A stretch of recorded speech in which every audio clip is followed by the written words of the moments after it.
Mereka yang tahu tidak berbicara. Mereka yang berbicara tidak tahu. Lao Tse. Dan dalam kebijaksanaan kuno ini, tersembunyi rahasia tentang kekuatan yang jarang dipahami dunia modern.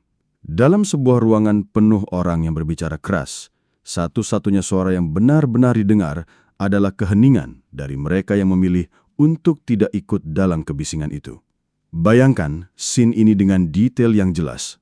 Di ruang meeting lantai 20 sebuah gedung pencakar langit, 12 orang duduk mengelilingi meja oval yang mengkilap. Suara-suara berdebat saling bertumpuk. Ada yang memukul meja, ada yang berbicara dengan nada tinggi, ada yang mencoba menyela pembicaraan orang lain.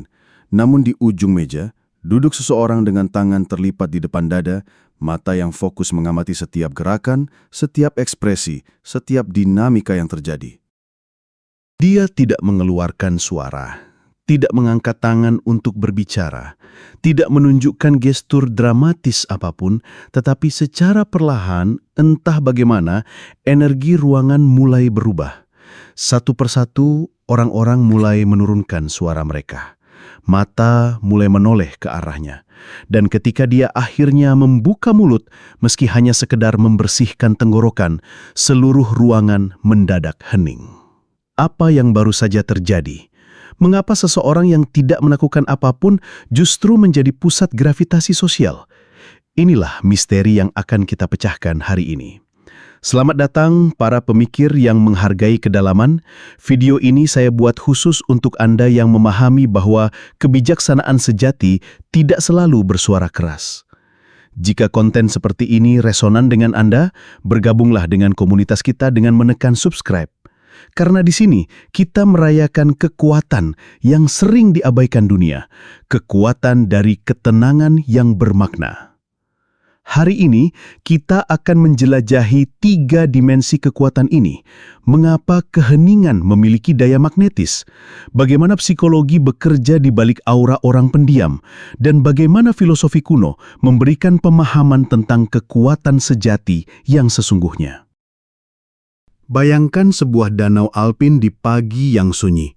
Sementara sungai-sungai kecil di sekitarnya bergemuruh dengan suara air yang mengalir deras, danau ini tetap dalam keheningan yang profound. Namun, tahukah Anda bahwa danau inilah yang memiliki daya gravitasi paling kuat? Semua aliran air pada akhirnya akan menuju ke sana. Inilah yang terjadi dalam otak orang pendiam. Saat orang lain berbicara, otak mereka sedang melakukan sesuatu yang luar biasa. Bagian yang disebut prefrontal cortex atau dalam bahasa sederhana, pusat komando otak kita, bekerja dengan intensitas tinggi. Mereka tidak sedang tidak melakukan apa-apa. Mereka sedang melakukan segala hal. Saat Anda berbicara tanpa henti, otak menggunakan energi untuk produksi kata-kata, intonasi, dan respon cepat. Saat seseorang memilih untuk diam, energi yang sama dialihkan untuk observasi mendalam, analisis pola, dan sintesis informasi. Mereka sedang membaca ruangan seperti seorang grandmaster catur membaca papan permainan. Setiap gerakan, setiap kemungkinan, setiap strategi. Pernahkah Anda memperhatikan bagaimana orang pendiam seringkali tahu hal-hal yang tidak pernah dikatakan secara eksplisit? Mereka adalah radar manusia. Sementara kita sibuk broadcasting, mereka sedang receiving dengan frekuensi tinggi. Mereka menangkap nuansa dalam nada suara, membaca bahasa tubuh yang tersembunyi, dan memahami dinamika yang tidak terucap. Mari kita ambil analogi dari dunia musik. Sebelum sebuah simfoni dimulai, ada momen keheningan total. Konduktor mengangkat tangannya. Seluruh orkestra siap, audiens menahan nafas. Momen itu, momen sebelum musik dimulai, adalah momen paling powerful dalam seluruh pertunjukan. Karena dalam keheningan itu, terkandung potensi dari semua musik yang akan lahir.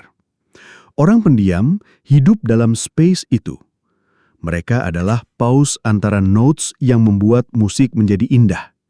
Tanpa mereka, dunia akan menjadi noise yang konstan tanpa melodi. Pernahkah Anda melihat eksperimen sederhana dengan magnet dan serbuk besi? Magnet itu sendiri tidak bergerak, tidak bersuara, tidak melakukan apa-apa yang dramatik. Namun, serbuk besi di sekelilingnya tertata dalam pola yang sempurna, tertarik oleh kekuatan yang tak terlihat. Saya tahu banyak dari Anda yang menonton ini adalah pribadi-pribadi dengan kekuatan sunyi. Mereka yang mungkin pernah merasa bahwa dunia tidak sepenuhnya memahami nilai dari ketenangan yang Anda miliki. Tulis di komentar tentang momen ketika keheningan Anda memberikan dampak yang tidak terduga. Cerita Anda sangat berharga dan bisa menginspirasi yang lain. Inilah yang terjadi dengan aura orang pendiam. Mereka memiliki apa yang para psikolog sebut emotional regulation yang superior. Kemampuan untuk mengelola emosi internal dengan sangat baik. Ketika seseorang memiliki ketenangan emosional yang genuine, otak orang-orang di sekitarnya merespons melalui sesuatu yang disebut mirror neurons, sel-sel saraf yang secara otomatis menirukan keadaan emosional orang lain. Bayangkan Anda sedang cemas, kemudian duduk di sebelah seseorang yang benar-benar tenang. Tidak ada yang dia lakukan secara conscious untuk menenangkan Anda. Namun dalam beberapa menit, Anda merasakan level stres Anda menurun.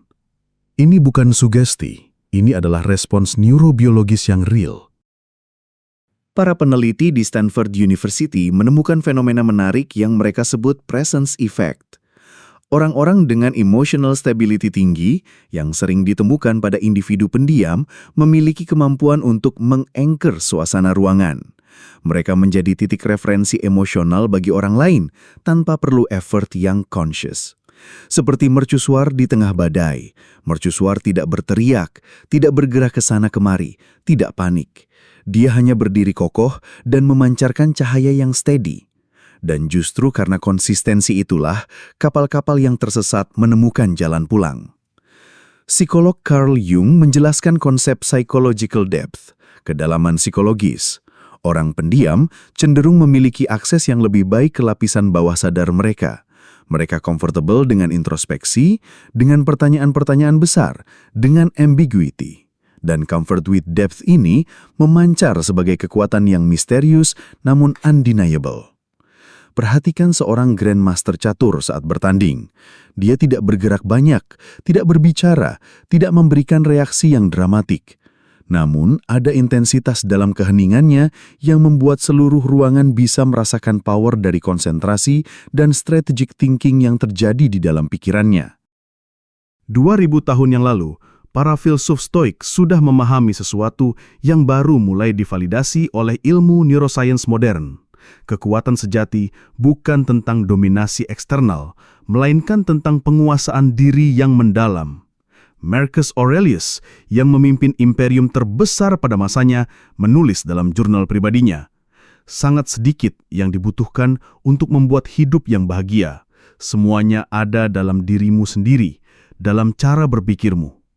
Untuk Anda yang merasa bahwa masyarakat sering tidak menghargai sifat pendiam dengan tepat, ceritakan di komentar bagaimana Anda menemukan kekuatan dalam ketenangan Anda. Kebijaksanaan Anda bisa menjadi inspirasi bagi sesama jiwa tenang di sini. Konsep Stoik tentang ataraksia adalah exactly apa yang secara natural dimiliki oleh orang pendiam. Mereka tidak mudah tertrigger oleh drama eksternal. Seperti gunung yang kokoh, mereka witness the storms, tapi tidak ikut terbawa oleh angin.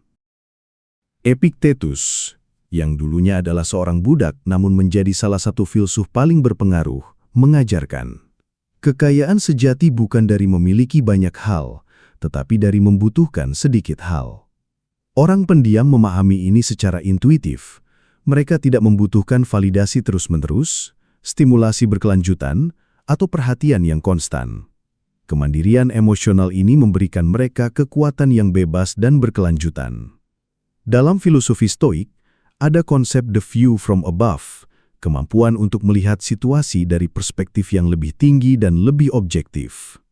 Orang pendiam karena mereka tidak terlalu emotionally invested dalam immediate reactions, secara natural memiliki akses ke perspektif ini. Mereka melihat big picture saat orang lain terjebak dalam details yang chaotic. Seneca berkata, kekuatan sejati adalah mampu tetap tenang di tengah badai. Dan inilah yang membuat aura orang pendiam begitu kuat. Mereka adalah perwujudan dari ketenangan di tengah badai. Dalam dunia yang penuh dengan reaktivitas dan kepuasan instan, mereka mewakili sesuatu yang sangat langka dan berharga, respons yang thoughtful, dan kekuatan yang berkelanjutan. Jadi, ketika dunia berteriak bahwa Anda harus bersuara keras untuk didengar, ingatlah, kekuatan paling dahsyat di alam ini seringkali adalah yang paling sunyi.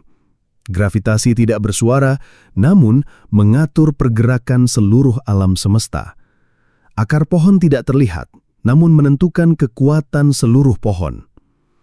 Jika Anda adalah salah satu dari kekuatan sunyi ini, terimalah sifat Anda.